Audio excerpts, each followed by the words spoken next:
रज़िया सुल्तान के बारे में कुछ हिस्ट्री की जानकारी इस तरह से है।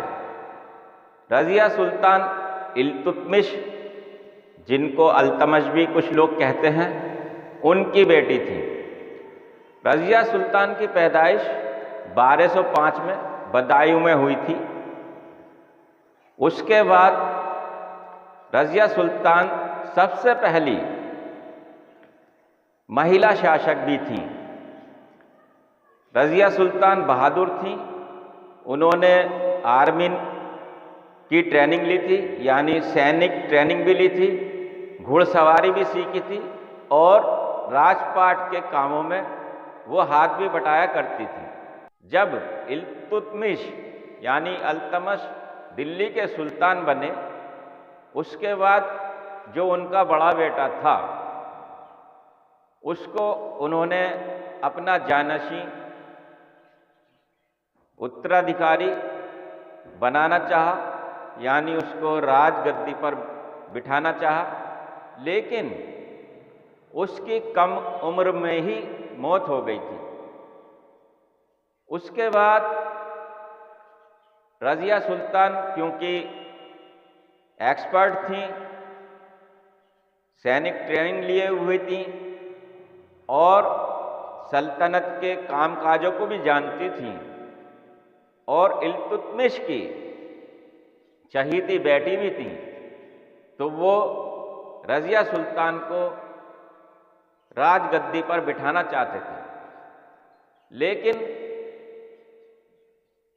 क्योंकि तुर्क लोग थे, उनकी कैबिनेट में, मंत्रिमंडल में और दरबार में, और उनकी जनता भी कुछ लोगों में तुर्क थे, तो उन लोगों को एक लेडी की हुकूमत करना पसंद नहीं आया।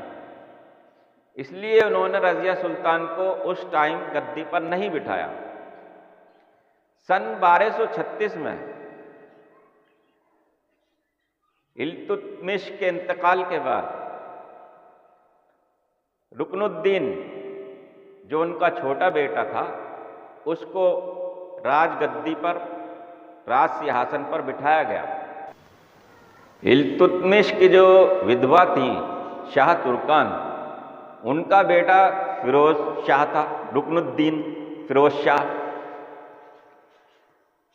तो रुकनुद्दीन फिरोज शाह की पुष्ट पर जो हाथ था वो शाह तुर्कान का था, और एक तरह से शाह तुर्कान ही राज्य को चला रही थी या शासन को चला रही थी, और वही राज कर रही थी, और वही राजमाता थी।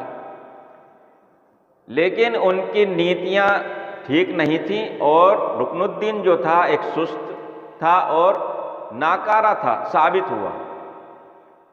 सुस्त और नाकारा होने की वजह से और शासन को डील नहीं करने की वजह से और अपनी जिम्मेदारी पूरी तरह से नहीं निभाने की वजह से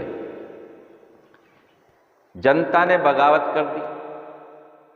रुकनुद्दीन और शाह तुर्कान का तख्ता पलट कर दिया, और बताया जाता है इन दोनों को मौत के घाट भी उतार दिया। इसके बाद रज़िया सुल्तान को मजबूरन तुर्क लोगों को सुल्तान बनाना पड़ा। बताया जाता है कि रज़िया सुल्तान ने सैनिकों की तरह से ही कोट पहना और पगड़ी लगाई, और वो खुले मुंह ही दरबार में आया करती थी। तो रज़िया सुल्तान ने फिर हुकूमत चलाई, और रज़िया सुल्तान के ज़माने में जो उनका शासन था स्ट्रॉन्ग था, और एक अच्छी शासिका साबित हुई। लेकिन क्या हुआ, उनके एक दरबार में जो हबशी गुलाम था जिसका नाम याकूत था, याकूत ने उनको घुड़सवारी दी थी और पर्सनल ट्रेनिंग दी थी। तो वो याकूत जो थे उस रज़िया सुल्तान के पर्सनल सिक्योरिटी गार्ड थे, और वो जो है इसकी वजह से रज़िया सुल्तान के सबसे ज़्यादा करीबी थे और रज़िया सुल्तान के वफादार भी थे। रज़िया सुल्तान ने उनको घुड़साल का अध्यक्ष या जिम्मेदारी की पोस्ट दे रखी थी। तो कुछ तुर्क लोगों को उनकी ये हैबिट पसंद नहीं आई और उनके खिलाफ गलत अफवाहें उड़ाने लगे। रज़िया सुल्तान ने अपना जो हुकूमत और शासन करने के लिए नाम रखा, सुल्ताना के बदले सुल्तान रखा। तो जब रज़िया सुल्तान के बारे में अफवाहें उड़ रही थी, उस टाइम रज़िया ने कोई उस पर ध्यान नहीं दिया। तुर्क लोगों के अंदर ये बगावत के सुर जागने लगे।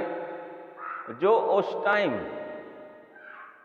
भटिंडा का एक राज्यपाल था जिसका नाम अल्तूनिया था, वो भी रज़िया सुल्तान की हुकूमत और शासन को बर्दाश्त नहीं करता था। एज ए लेडी उसने दूसरे जो राज्यपाल थे जो रज़िया सुल्तान के शासन को और उसकी हुकूमत को पसंद नहीं करते थे, उनको भी भड़काना शुरू कर दिया। इस तरह से अल्तूनिया ने रज़िया सुल्तान के ऊपर जंग का ऐलान कर दिया और रज़िया सुल्तान से जंग करने के लिए निकला फौज लेकर के।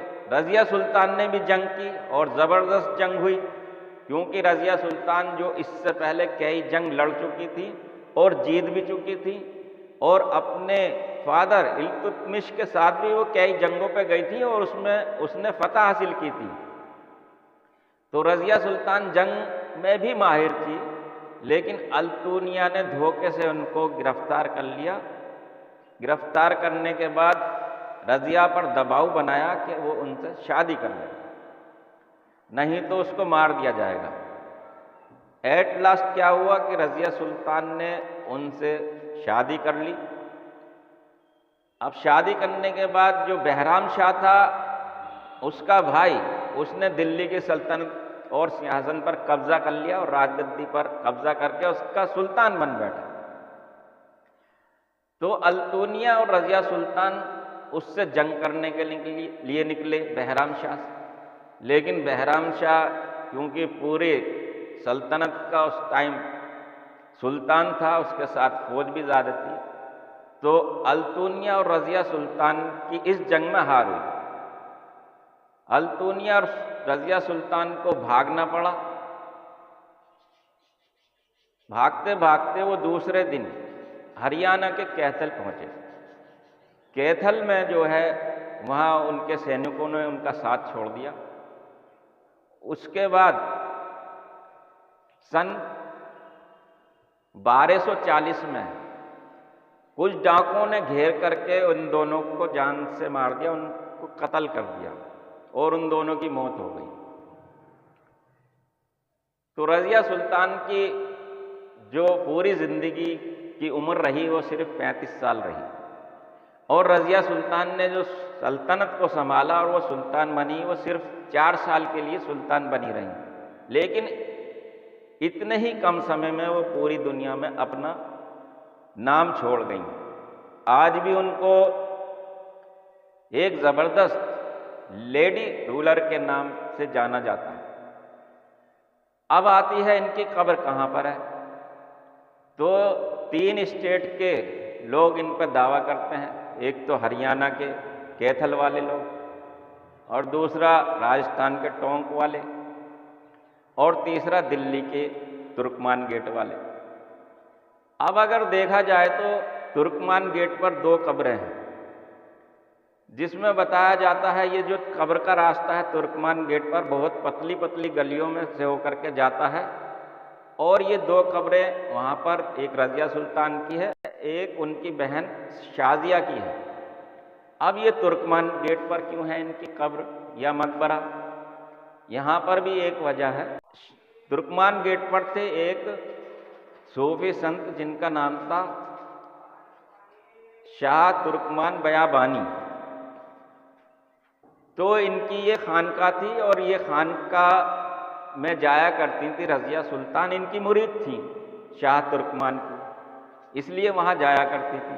और ये जो इल्तुतमिश के ज़माने में ये एक बड़े सूफी संत थे, तो मुरीद होने के नाते जो जब इनका इंतकाल हुआ रज़िया सुल्तान का, तो यहाँ इनको दफन कर दिया गया। तो ये जो जगह है शाह सूफी संत शाह तुर्कमान बयाबानी की जो वो थी एक खानका, उसके अंदर इनकी ये कब्र है, ये खानका थी उनकी। और दिल्ली का जो ये तुर्कमान गेट का नाम है, ये उन्हीं के नाम पर रखा गया है, तुर्कमान गेट। तो ये थी रज़िया सुल्तान की पूरी हिस्ट्री की जानकारी।